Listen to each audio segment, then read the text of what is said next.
Good evening అండి. నా పేరు విజయ్ కుమార్. నేను ప్రభుత్వం ఇన్స్పెక్టర్గా పనిచేస్తున్నాను. 26/8/2024 నిన్న నైట్ 9 గంటల ప్రాంతంలో కూటమి నాయకులు నార్త్ కాన్స్టిట్యున్సీకి సంబంధించినటువంటి 45-14 వార్డుకు సంబంధించినటువంటి నాయకులు పోలీస్ స్టేషన్కి రావడం జరిగింది. ఒక రిపోర్ట్ కూడా ఇవ్వడం జరిగింది.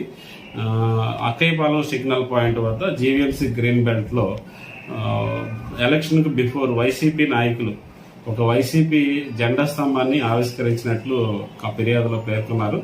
అది ఎలక్షన్ కోడ్ సందర్భంగా దాన్ని తొలగించినట్లు, అదే ప్లేస్ లో వీళ్ళు August 15న జెండా ఎగరేయడానికి జీవీఎంసీకి పర్మిషన్ అడిగితే వాళ్ళు నిరాకరించినట్లు తెలియజేశారు. ఆదివారం, శనివారం ఈ 2 రోజుల సెలవు దినాల్లో ఈ వైసీపీ నాయకులు స్వర్గీయ రాజశేఖర రెడ్డి గారి విగ్రహాన్ని ఆ ప్లేస్ లో వితౌట్ ఎవరు పర్మిషన్ లేకుండా నిర్మాణం చేసి